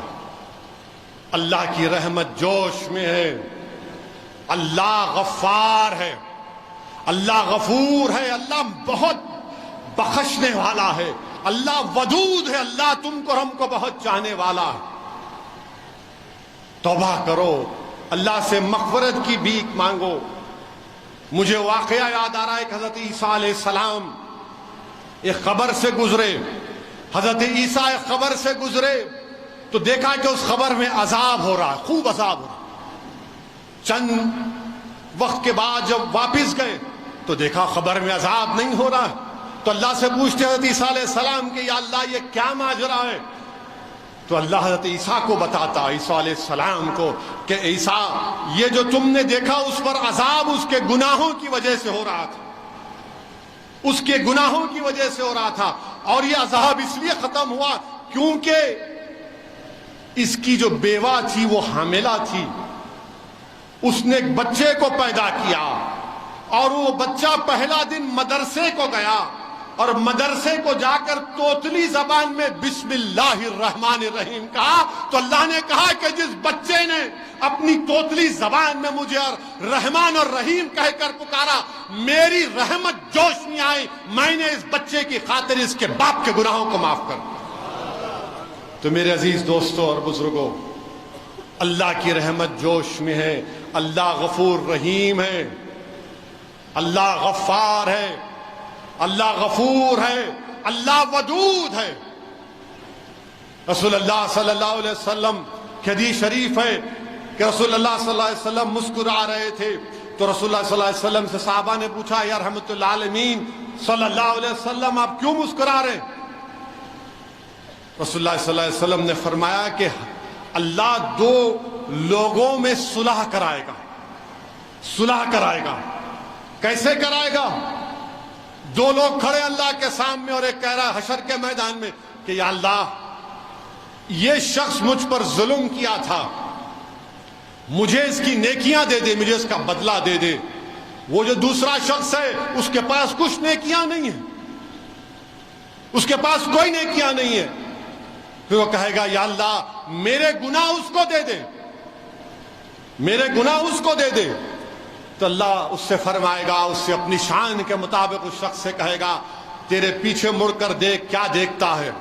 وہ دیکھتا ہے کہ محلات ہیں، نہریں ہیں، ایسی چیزیں جو کبھی اس کی آنکھ نے نہ سوچی ہوں گی نہ دیکھی ہوں گی۔ اللہ کے رسول صلی اللہ علیہ وسلم نے جنت کے تعلق سے ہی بتایا تھا۔ اللہ فرماتا ہے کہ اس کی قیمت ہے، وہ بولے گا اللہ کیا قیمت ہے اس کی؟ اللہ بولے گا اس کی قیمت یہ ہے کہ یہ جنت ہے، تو اس کو اگر اپنے ساتھ لے کے جائے گا تو جو جنت ملے گی۔ تو اللہ ایسے صلح کروائے گا۔ تو میرے عزیز دوستوں اور بزرگوں، اللہ کی رحمت جوش میں ہے، ابھی رمضان ختم نہیں ہوا ہے۔ اگر تم واپسی میں بھی نماز عصر سے پہلے، نماز عصر اور مغرب میں روزہ کرتے وقت بھی تمہارے آنکھ میں اللہ کے خوف سے اگر آنسو آ گئے، میرے آنکھ میں آ جائے، تو اللہ سبحانہ و تعالیٰ جبریل امی بیٹھے ہیں، اور رسول اللہ صلی اللہ علیہ وسلم کے ساتھ صحابہ بیٹھے، اور ایک صحابی اللہ کے خوف سے رو رہے ہیں، تو جبریل امی کہتے ہیں کہ اعمال کا حساب ہوگا، ان آنسوؤں کا کون حساب کرے گا؟ ان آنسوؤں کا کون حساب کرے گا؟ تو میرے عزیز دوستوں اور بزرگوں، اللہ کی رحمت جوش میں ہے، اللہ کو منا لو۔ یہ رمضان کی آخری لمحات ہیں، نہیں معلوم کہ رمضان مجھے ملے گا یا آپ کو ملے گا، آئندہ سال تک ہم زندہ رہیں گے یا نہیں رہیں گے، مگر جب تک قیامت نہیں آئے گی، دنیا باقی رہے گی، رمضان آتا رہے گا، رمضان آتا رہے گا۔ مجھے محدث دکن کے اس دعا کے الفاظ یاد آ رہے ہیں کہ محدث دکن رو رو کر دعا کرتے تھے، یا اللہ آپ نے رمضان میں ہم کو مسجد میں بلا لیا، مسجد سے ہم کو باہر مت کریے۔ دعا کرو کہ یا اللہ تو رمضان میں ہم کو مسجدوں میں بلا لیا، اب مسجدوں سے ہم کو باہر مت بھیجا۔ ہم نے خوب، جس کو اللہ نے دولت دی انہوں نے خوب زکوٰۃ صدقہ نکالا، غریبوں کو کھانا کھلایا، مگر یاد رکھو صرف رمضان میں کھانا کھلانا نہیں، اللہ نے تم کو دولت دی، مجھے دولت دی، تمہارا کام یہ ہے کہ ان غریبوں کو کھانا کھلاؤ۔ اور یہ مت دیکھو کہ غریب کون سے مذہب کا ہے، ہندو ہے یا مسلمان ہے یا دلت ہے یا عیسائی ہے، آدی واسی غریب ہے، بھوکا ہے، کھانا کھلاؤ۔ کیونکہ ایمان کیا بتایا گیا؟ ایمان یہ بتایا گیا حدیث شریف میں کہ اگر تمہارے اطراف میں کوئی پڑوسی ہے اور اگر وہ بھوکا ہے تو ایمان نہیں ہے۔ یہ نہیں کہا گیا کہ پڑوسی مسلمان ہے یا ہندو ہے۔ تو میرے عزیز دوستوں اور بزرگوں، ان باتوں کا خیال رکھیے۔ اور پھر آپ جانتے ہیں کہ ہمارے وطن عزیز میں بہت سی ایسی چیزیں ہو رہی ہیں جس کا ذکر میں نے پہلے بھی کیا اور آج بھی کر رہا ہوں۔ تو یاد رکھو اسلام کیسے ملا؟ کیا آپ اور ہم کو اسلام یہ سکھاتا ہے کہ ہم اللہ کی ذات پر توکل کریں، اللہ پر بھروسہ کریں، اور علماء کرام کی زبانوں سے ان کی پیر کے سامنے میں نے سنا کہ رسول اللہ صلی اللہ علیہ وسلم صدیق اکبر کے ساتھ جب ایک غار میں چھپ گئے اور مشرکین مکہ اس غار تک پہنچ گئے، اور صدیق اکبر رسول اللہ صلی اللہ علیہ وسلم سے کہہ رہے ہیں یا رسول اللہ ان کے پیر دکھ رہے ہیں، کفار کے پیر دکھ رہے ہیں۔ رسول اللہ صلی اللہ علیہ وسلم، حدیث میں آیا کہ چہرے مبارک پر پورا اطمینان تھا، اور اطمینان کیوں نہ ہو، رحمت للعالمین اللہ کے رسول صلی اللہ علیہ وسلم نے صدیق اکبر سے کہا کہ وہ کہ صدیق کیا تم یہ پسند نہیں کرتے کہ ہم دو کے ساتھ ایک تیسرا ہے، وہ ہمارا اللہ ہے، اللہ پر پورا بھروسہ کرو۔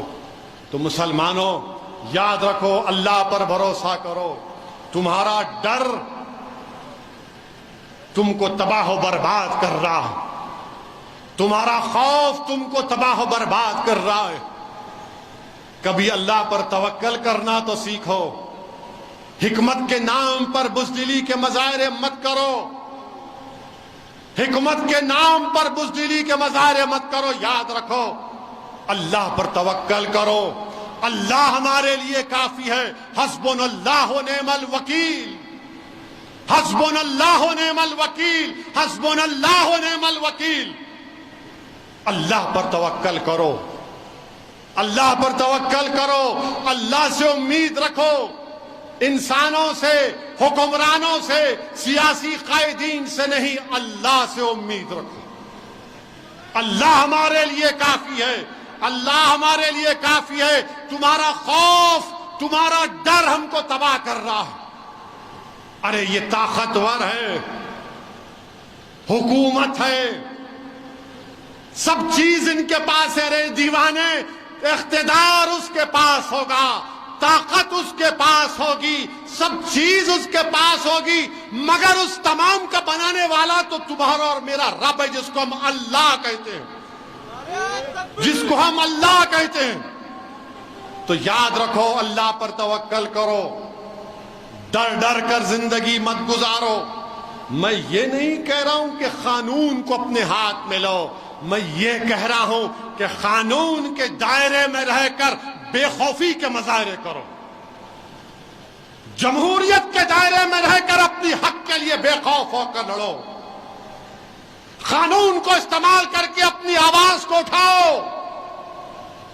اگر تم ڈرو گے، نہیں یہ وقت نہیں ہے، یہ وقت نہیں ہے۔ اویسی مکہ مسجد کے صحن سے جذباتی تقریر تو کر دے گا، مگر حالات ایسے نہیں ہیں۔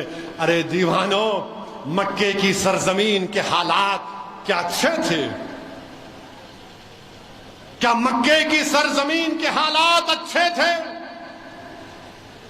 کیا بدر حنین کے حالات اچھے تھے؟ کیا مودہ کی زمین کے حالات اچھے تھے؟ کیا کربلا کی زمین کے حالات اچھے تھے؟ ارے حالات کو اچھا بنانا یہ ہماری ذمہ داری ہے. دعا کرو اللہ سے اور میدان میں جا کر عمل کرو. اپنی دعاؤں کو آزماؤ, اپنی دعاؤں کو آزماؤ. تم دعا بھی کرو گے اور پھر خوف بھی کرو گے. بچپنے میں میں جب تیرنا شروع کیا تو اب ہماری خالہ کا ایک باغ تھا ستار باغ میں, بڑی بولی تھی. تو ہم کو کیسے سکھایا گیا؟ بولے کود جا میاں. بولے بولی ہے کود, کچھ نہیں ہوتا. اب ایک ڈر رہا, ارے نہیں. اب آج کل بچوں کو کیسا کرتے, وہ 3 فیٹ کے پانی میں بٹھا کے یوں کرو. اب انہیں کب سیکھتا انہیں اس زمانے میں کہا تھا کود جا, اور لجا کے اتنی اوپر 20 فیٹ سے. ہمارے مامون کو اللہ اچھا رکھے, لو کود جاؤ. اب میں بولا کودنا ہی ہے, اب کیا کریں گے. کود گیا, 3 غوطے کھایا, اس کے بعد خود ہاتھاں پیرا مارا, باہر نکلا. بچوں کو ایسا تیار کرو. اگر تم ان کو روک کے رکھیں گے, نہیں ریشم کے کپڑوں میں رکھوں گا, میرا ایک ہی بیٹا ہے. ارے ایک بیٹا ہو 100 بیٹے ہو. بی بی فاطمہ کو یاد کرو, حضرت علی کو یاد کرو, امام حسن کو یاد کرو, امام حسین کو یاد کرو, سعد بن ابی ربیع کو یاد کرو, عبداللہ بن مسعود کو یاد کرو, بلکہ عبداللہ بن زبیر کو یاد کرو, اسماء بنت ابو بکر کو یاد کرو. میری ماں اور بہنوں, صدیق اکبر کی صاحبزادی ہے, نابینا ہو چکی ہے. حجاج مکے پہ آ کر حملہ کرتا ہے اور حضرت زبیر اس کے خلاف کھڑے ہوتے ہیں. ماں کے قریب جاتے ہیں حضرت اسماء کے اور کہتے ہیں کہ اماں, موت سے ڈر نہیں ہوتا, بلکہ ڈر اس بات کا ہے کہ حجاج ظالم ہے, میری جسم سے سنا چمڑی نکال دے گا. تو ماں نے کیا جواب دیا؟ سنو میری ماں. ماں نے جواب دیا, بیٹے جب بکری سے چمڑا نکالا جاتا ہے بکری کو کیا معلوم ہوتا ہے. حضرت زبیر جہاد کرتے ہیں حجاج سے, شہید ہو جاتے ہیں. تو حجاج ظالم 3 دن تک آپ کی لاش کو مکے میں لٹکاتا ہے.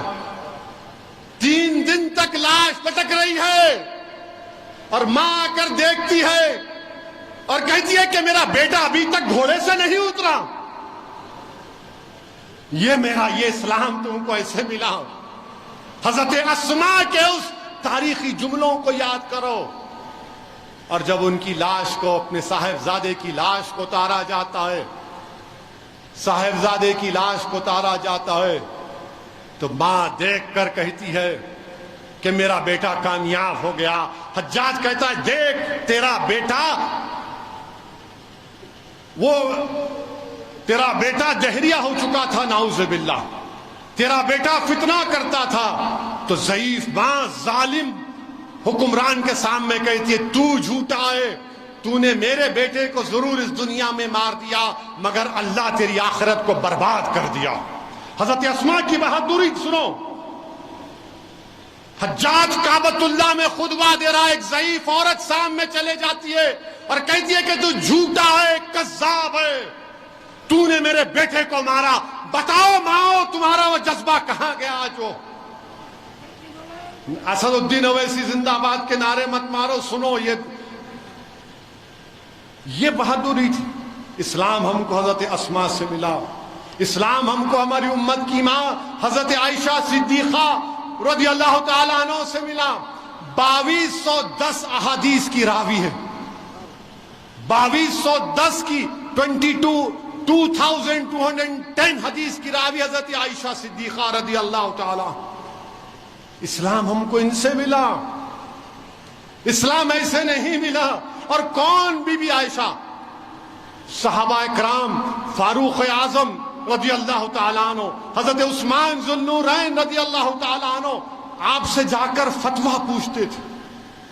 جائیداد کا بٹوارے کے لیے میچز آنا پڑتا، بہترین میچز بی بی عائشہ کو آتی تھی، بہترین فن طب کی نالج، بہترین شاعرہ، بہترین عالم دین، اس طرح ان کو اسلام ملا. اور بی بی عائشہ کی عظمت کے لیے اللہ نے 18 قرآن کی آیتوں کو نازل کیا. اور وہ قرآن میں جو ذکر ہے کہ اگر پانی نہیں ملے تو تیمم کرو، کس لیے آیا؟ بی بی عائشہ کے لیے. تو میرے عزیز دوستوں اور بزرگوں، وطن عزیز میں ہم دیکھ رہے ہیں کہ جو لوگ زنجیروں میں ہیں ان کو گولی مار دی جا رہی، جو لوگ زنجیروں میں ہیں ان کو گولی مار دی جا رہی ہے، جو لوگ پولیس کی کسٹڈی میں ہیں ان کو مار دیا جا رہا ہے. اور پھر یہ کہا جا رہا ہے کہ نہیں نہیں آپ سب اچھے ہیں، سیف ہیں. امریکہ جا کر بولا جاتا ہے، یہ پیغام دیا جاتا ہے you are good and happy. Yes we are good and happy, مگر آپ سے خوش نہیں ہے جو حکمران ہیں. ارے ہتھکڑیوں میں ہے، زنجیروں میں ہے اور گولی مار رہے ہیں. ہم پوچھنا چاہتے ہیں حکمرانوں سے، دلی کے نخلی بادشاہ سے پوچھنا چاہتے ہیں، بتاؤ یہ کیا ہو رہا ہے؟ وہ اتر پردیش کے ان سے پوچھنا چاہ رہے ہیں، مہاراج سے، جو اپنے آپ کو مہاراج بولتے ہیں، یہ کیا ہو رہا ہے؟ انہوں نے کہا تھا کہ گولی کا جواب گولی سے دیں گے. اب جب گولی چل گئی تو جو اطراف میں پولیس والے تھے کوئی اپنا ویپن نہیں نکالا. لائیو ٹی وی پر کوئی اپنا ویپن نہیں، ایسا دکھ رہا تھا کہ دولہے کی بارات میں آئے ہیں پورے. کوئی اپنا ویپن نہیں نکالا، نکال کر ایک کو تو گولی مارتے نہیں، گولی مار دیے، اپنے مقصد میں کامیاب ہو گئے. اس کے بعد وہ ہتھیار کو پھینک کر surrender surrender surrender surrender surrender کہہ رہے. ابھی دیکھو بھائی، آپ غیر ضروری تماشا کریں. سرنڈر سرنڈر کر رہے. ہم یہ پوچھنا چاہ رہے ہیں، وہ جو تفنچا، جو ریوالور استعمال ہوئی زیگنا ایف، وہ کتنے کی بندوق ہے معلوم آپ کو؟ ویپن ایک 8 لاکھ روپے کی. کتنے کی ہے؟ 8 لاکھ.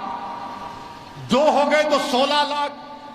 اچھا 16 لاکھ میں ان کے گھر کو میڈیا کے لوگ گئے. ایک تو بیچارے جھوپڑی میں رہتی ہے اس کی اماں، ایک تو ایک کمرے میں رہتی ہے. اب ان کے لیے حرام کی دولت کہاں سے آئی؟ پھر یہ 16 لاکھ کی ویپن کہاں سے آیا؟ یہ گولیاں کہاں سے آئیں؟ میں پریس کانفرنس کر کے 12 گھنٹے میں بولا تھا کہ یہ کام کرنے والے پروفیشنل ہیں. جس طریقے سے مار رہے تھے، اگر کوئی ریوالور چلانا جانتا ہے تو وہ بتائے گا کہ جس ہاتھ کا ان کا پوزیشن تھا، جن کا ان کا جسم کا وزن تھا، جب گردن جھکا کر مار رہے تھے، وہ بتا رہا ہے کہ وہ پروفیشنل ہے. میں نے کہا تھا اس بات کو، اور 2 دن پہلے ہندوستان ٹائمز کے اخبار میں ایک رپورٹ آئی کہ ایک پولیس کے آئی جی ہیں وجے شنکر سنگھ نے کہا کہ ان کو کم سے کم 1 مہینے کی ٹریننگ دی گئی تھی. 1 مہینے کی ٹریننگ دی گئی. اسی رپورٹ میں کہا گیا کہ ATS کا آفیسر نے کہا کہ انہوں نے ان دونوں کو مارنے سے پہلے کم سے کم 500 راؤنڈ کی ٹریننگ لیے. اور ایک بھارت کا ایک مشہور شوٹر ہے، مانے جو کمپٹیشن میں جاتا ہے، اجے وک نام ہے، اس نے کہا کہ جس طریقے سے ایک ہاتھ سے مارتے ہیں، ایک ہاتھ سے وہی مار سکتا جو بڑا پروفیشنل ہوتا ہے، ورنہ 2 ہاتھ سے مارتے ہیں. یہ ایک ہاتھ سے مارے، یہ اجے وک کہہ رہا ہے. تو اس سے معلوم ہوا کہ ان کو پریکٹس دی گئی. اس سے معلوم ہوا کہ یہ تینوں مارنے والے گوڈسے کی ناجائز اولاد ہیں، کیونکہ گوڈسے نے بھی گاندھی کو مارا تھا گولی سے. تو یہ گوڈسے کے جانشین ہیں. اور مجھے کہنے کی اجازت دیجئے کہ یہ گوڈسے کے لطفے سے پیدا ہوئے ہیں. یہ پورے کے پورے گوڈسے کے لطفے سے پیدا ہوئے. یہ 3 لوگ ٹیرر سیل کا حصہ ہیں. میں آپ کو بتا رہا ہوں, مجھے شک ہے کہ ہمارے ملک میں ایسے لوگ ہیں, کتنے ہیں نہیں معلوم, جن کو ٹریننگ دی گئی ہے, جن کو ہتھیار دیا گیا ہے, اور جن کو کہا گیا کہ بیٹے گوڈسے کا خواب پورا کرنا ہے تم کو. جب مجھ پر گولی چلائی گئی, اسی طرح کے JSR کے نعرے لگا رہے تھے, 6 فیٹ سے گولی چلا رہے تھے. ویڈیو دیکھو آپ, ان کا ہاتھ ایسی ہے, ہاتھ اور ان کا کلائی ایک ہی ہے. نعرے لگا رہے تھے. تو اللہ کا کرم تھا کہ اللہ نے مجھے بچا لیا, مجھے اور یامین خان کو. یہ اللہ کا کرم ہے کہ اللہ نے سابقہ میر ماجد کے دل میں اللہ نے اس وقت وہ بہادری ڈالی, وہ کود کر ان کے طرف بھاگا. اور پھر وہ لوگ کیا کیے, کیوں تم نے اویسی کی پر گولی چلائی؟ تو کیا بولے معلوم آپ, ہم مشہور ہونا چاہتے تھے. کیا بات,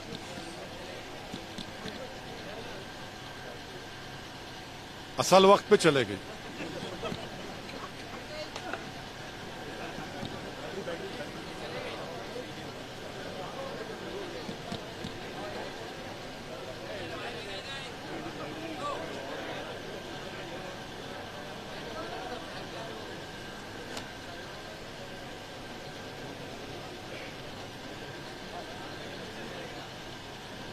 یہ پنکھے چل رہے ہیں.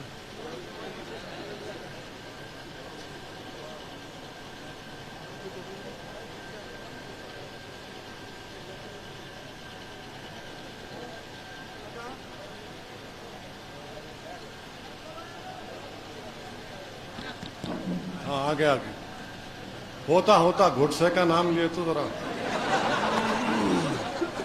سب کو تکلیف ہوتی ہے, مگر دیوانوں کو نہیں معلوم اللہ شیطانوں کو بند کر کے رکھا ابھی. تو فطرت میں رہتا نا لوگوں کے.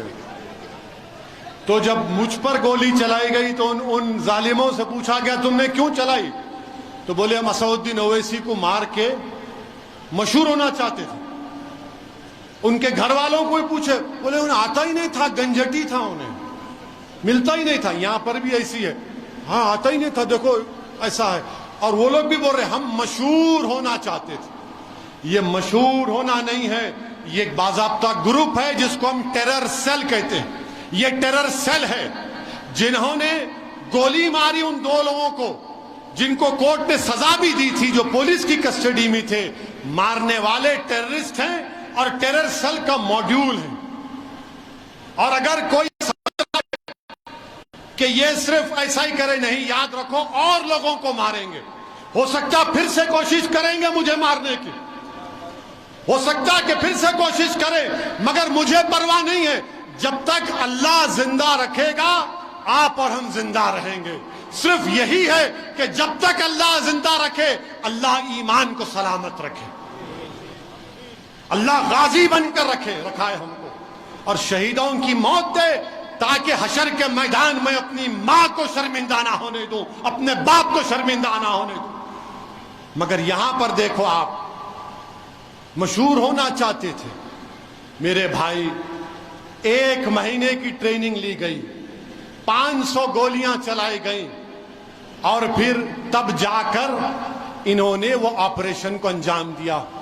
اب ہم پوچھنا چاہ رہے ہیں برسر اقتدار جماعت کے, ہمارے ملک کے پردھان سیوک سے, اتر پردیش کے وزیر اعلیٰ سے, یہ کیسا ہوا؟ اور ان پر UAPA کیوں نہیں لگا؟ ان پر UAPA کیوں نہیں لگا؟ اس پر کوئی جواب نہیں دیں گے. ان کو ہتھیار کس نے دیا؟ 8-8 لاکھ کی ویپن کس نے دیا؟ آپ خود کہہ رہے ہیں نا, یہ تو چندی چور جو بولتے ہم لوگ. ان کے پاس گھر میں ان کے چھت نہیں ہے, 8 لاکھ کا ویپن کون دیا بولو؟ نہیں بولیں گے. اچھا, پھر اتر پردیش کے چیف منسٹر سے ہم پوچھ رہے ہیں, آپ کو خط مل گیا ہوگا جس میں ایک مرنے والے نے لکھ کر دیا کہ میں اتر پردیش کے مکھیہ منتری کو اور سپریم کورٹ کے CGI کو خط بھجا دوں گا اگر میں مر جاؤں گا، تو کون وہ آدمی ہے جو میری موت کا سبب بنا؟ آپ بتاؤ۔ خط تو آپ کو پہنچ گیا ہوگا، کون لیا یہ جان ان لوگوں کی؟ کون لیا ان کی جان؟ بتاؤ۔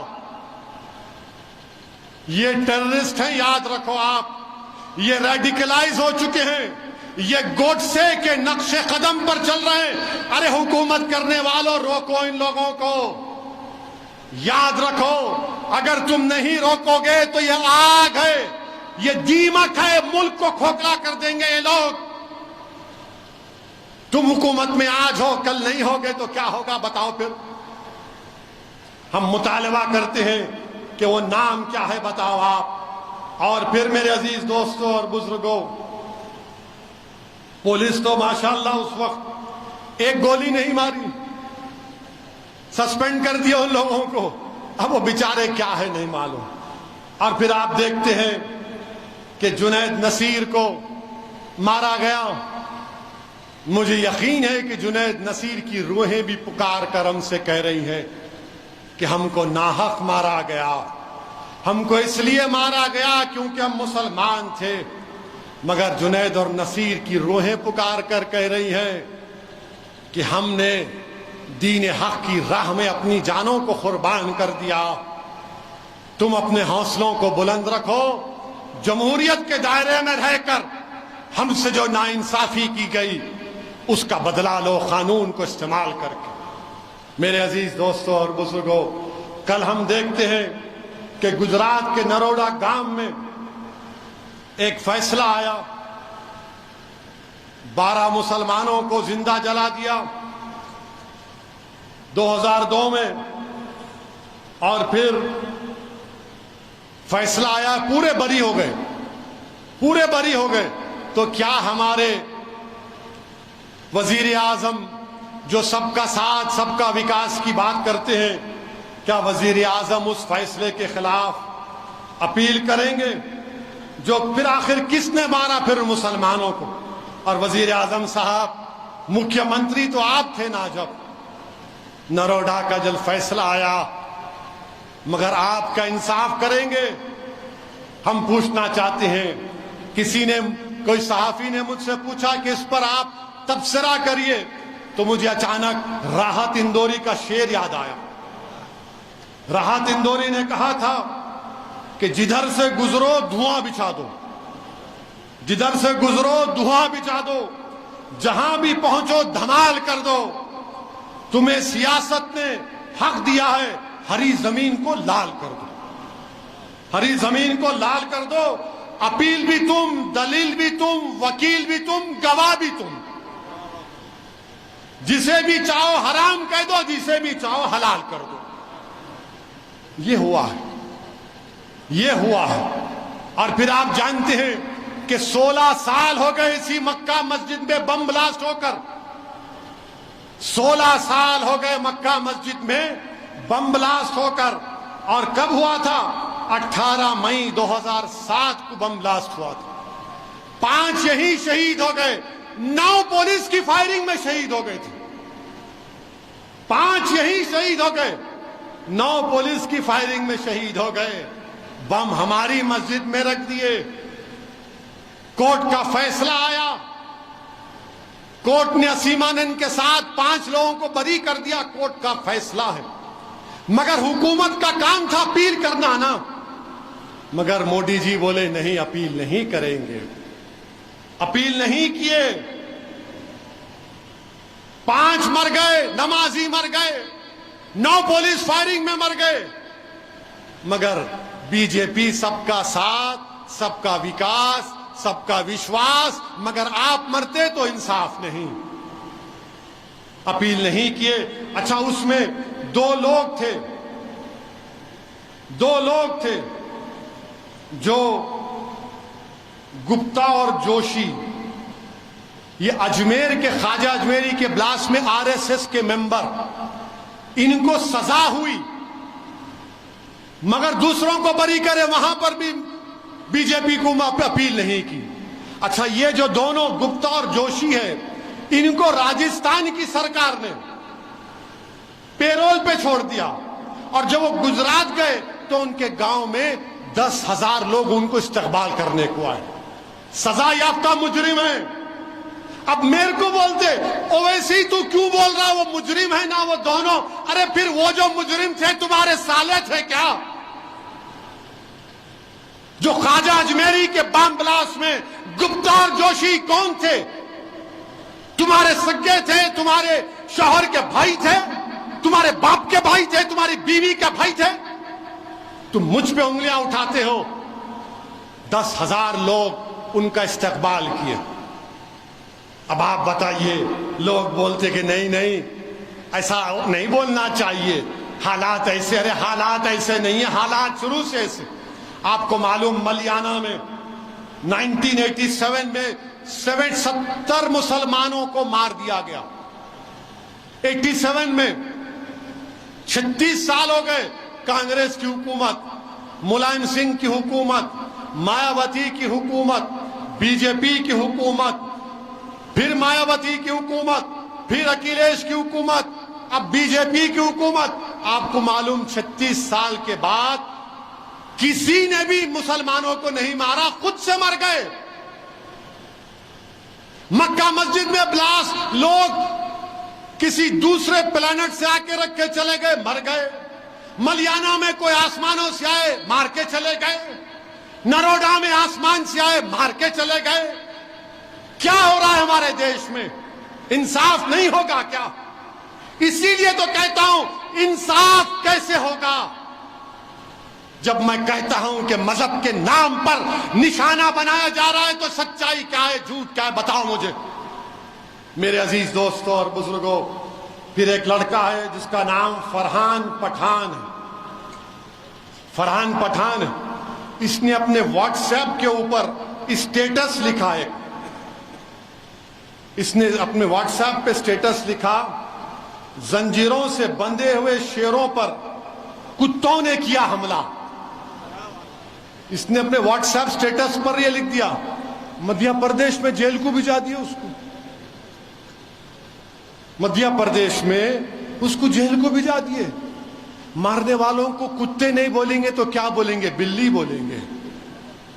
مارنے والوں کو کتے نہیں بولیں گے تو کیا, وہ کیا نجس جانور بولیں گے. جیل کو بھجا دیے. اچھا, اس کے خلاف کمپلین کون کیا معلوم آپ کو؟ اس کا بچپنے کا دوست جا کے کمپلین کیا. اس کا بچپنے کا دوست جا کے کمپلین کیا. اب آپ بتاؤ. اچھا, آپ کو معلوم اندور میں کیا ہوا؟ اندور میں کیا ہوا معلوم آپ کو؟ ایسا ہلا, ایسا نہیں معلوم, بول. یہی معاملہ ہے. اور دیکھو سیل فون. اندور میں ایک بچہ ہے, نابالغ ہے. اس بچے کو 11 سال کا بچہ ہے, اس کو اس کے دوست مل کر, وہ بھی نابالغ ہے, کپڑے اتار کر اس کا ویڈیو نکال کر اس کو بولے JSR کا نعرہ لگا. بچے ہی ہیں. ارے بچوں کے دلوں میں زہر کون ڈال رہا ہے؟ کون ڈال رہا ہے؟ میں ان کے ماں باپ سے پوچھنا چاہ رہا ہوں, جو 11 سال کے بچے کے کپڑے اتار کر اس کو مار کر یہ نعرہ لگا رہے ہیں. ارے آپ کے بچوں کو آپ کیا بنا رہے ہیں؟ اگر مسلمانوں کی نفرت سے آپ کی آنکھوں پر پردہ پڑ چکا ہے تو یاد رکھو, یہ دیش کے لیے یہ بچے جب بڑے ہوں گے خطرہ بنیں گے. یہ آپ کے بڑھاپے کا سہارا نہیں بنیں گے. جو انسان بنے گا وہ دیش کے لیے طاقتور بنے گا. جو انسان بنے گا وہ اپنے ماں باپ کا سہارا بنے گا بڑھاپے میں. یہ 11 سال کے بچے کا ویڈیو نکالا گیا. اب آپ بتائیے کہ کیا ہو رہا ہے؟ کہ میرے عزیز دوستوں اور بزرگوں, یہ واقعات ہمارے ملک میں ہو رہے ہیں, اور پھر اس کے باوجود بھی نہیں, انہوں بیٹی میں انہیں لڑے تو ایسا ہوتا. یہ کیا ہو رہا ہے بولو پھر؟ کیوں نہیں بولتے تم ان باتوں کے بارے میں جو میں کھل کر صاف طور سے بیان کر رہا ہوں؟ آپ کیوں نہیں بولتے؟ بولو نا. اور ہم تلنگانہ کی حکومت سے مطالبہ کرتے کہ مکہ مسجد کے بلاسٹ کے بعد جو بھاسکر راؤ کمیشن کی رپورٹ تھی فائرنگ کی، اس کو عوام میں لایا جائے؟ کیوں گولی چلائی گئی مجھ پر؟ مسجد کے جالیوں میں بندوق رکھ کر گولیاں مار رہے تھے، ویڈیو ہے دیکھو آپ۔ پرانی حویلی کے ایک بچے کی لاش کو میں دیکھا ہوں، گھٹنے میں گولی لگی، پورا خون وہیں پر بہہ گیا، شالی بنڈے پر شہید ہو گیا۔ رپورٹ تو لانا چاہیے، بھاسکر راؤ کمیشن کی رپورٹ کو لانا چاہیے، حکومت کی ذمہ داری ہے۔ میرے عزیز دوستوں اور بزرگوں، اور ایک چیز، میں یہاں رہا تھا تو دیکھا کہ ہریانہ میں ایک کمپنی ہے اسکائی لائٹ ہاسپیٹیلٹی، یہ کانگریس کے بڑے پریوار کے داماد کی کمپنی ہے۔ ان کو زمین دیے تھے داماد کو، تو بی جے پی اس کے خلاف تھی۔ اب بی جے پی خود کورٹ کو بول رہی کہ نہیں، صحیح طریقے سے داماد کو زمین دی گئی ہے۔ یہ بات سمجھ میں نہیں آئی، یہ بی ٹیم کون ہو گئے؟ اب سمجھے آپ؟ بی جے پی کتنے سال سے بول رہی تھی کہ زمین غلط دیے، اب کورٹ میں بول رہے نہیں صحیح دیے۔ کوئی میچ فکسنگ کر لیے کیا آپ؟ اب بولو آپ، میں بھی بول سکتا ہوں۔ میں حالت روزہ میں ابھی روک کے بول رہا ہوں، 7 بجے کے بعد تقریر کرا تو پورا نقشہ اتار دیتا تھا، مگر آپ اب دیکھو، آپ یہاں کوئی کچھ نہیں بولتے، کوئی کچھ نہیں بولے گا۔ اور ایک بات، ایک ستیہ پال ملک صاحب ہیں، بور تو نہیں ہوئے نا؟ درود شریف پڑھی، اللہم صلی علی سیدنا محمد عبدک رسولک۔ ایک ستیہ پال ملک صاحب ہیں، جموں کشمیر کے گورنر، بعد میں ایک اور اسٹیٹ کے گورنر، پھر میگھالیہ کے بنے۔ 3 اسٹیٹ کے، جب کشمیر میں 370 ہٹایا گیا، جب کشمیر میں پلوامہ ہوا، جب ہماری سی آر پی ایف کے گاڑیاں جا رہے تھے، فیبرری 2019 میں بم بلاسٹ ہوا، ہمارے بہادر سپاہی مارے گئے، یاد ہے نا آپ کو؟ اس کے بعد موڈی جی پلین لے کے بھجا دیے، پلین بالا کوٹ میں، وہ بھی یاد ہے نا آپ کو؟ پھر الیکشن ہوا، 306 آ گئے۔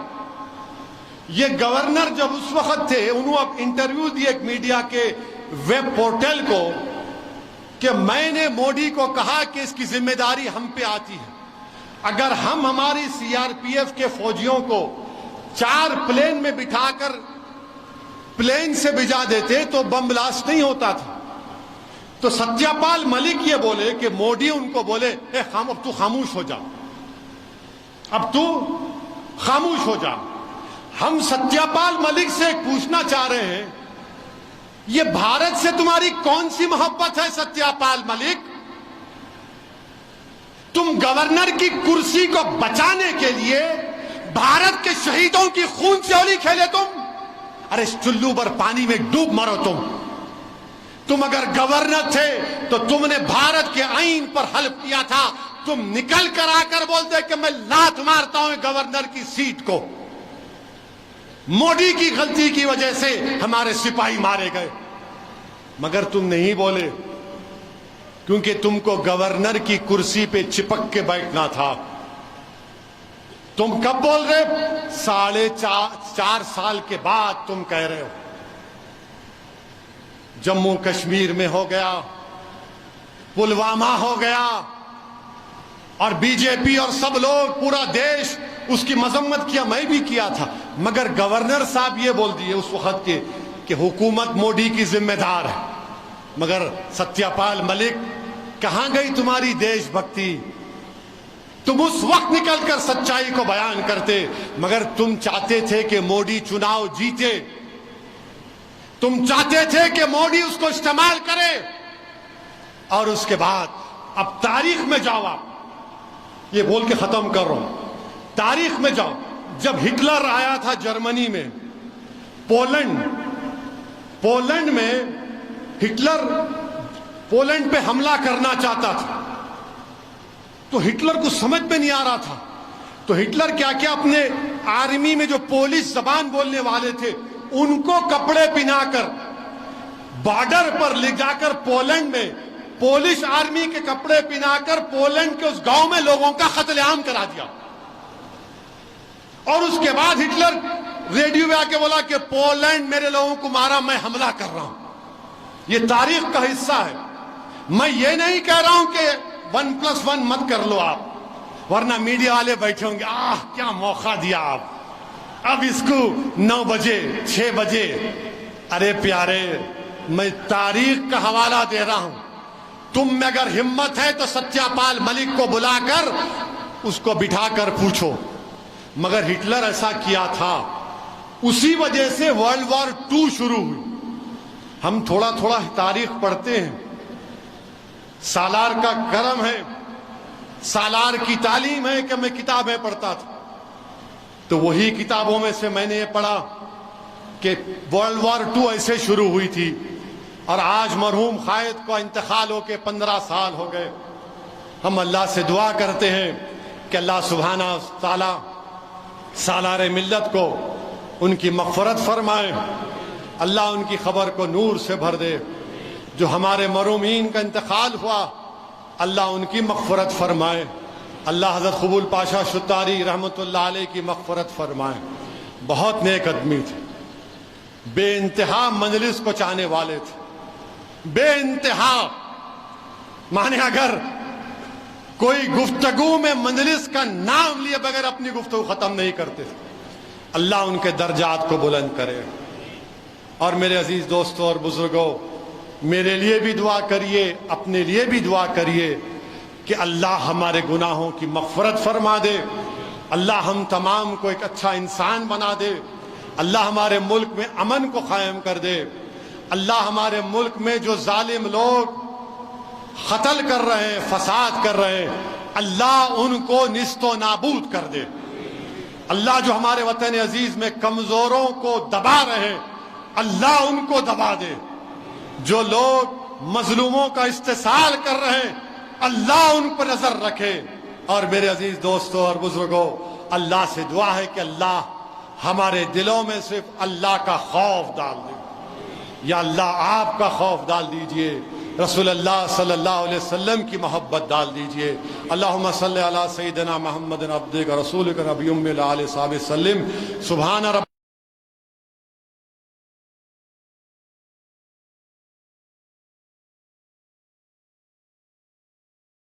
صلی اللہ علیہ وسلم. صلی اللہ علی محمد صلی اللہ علیہ وسلم.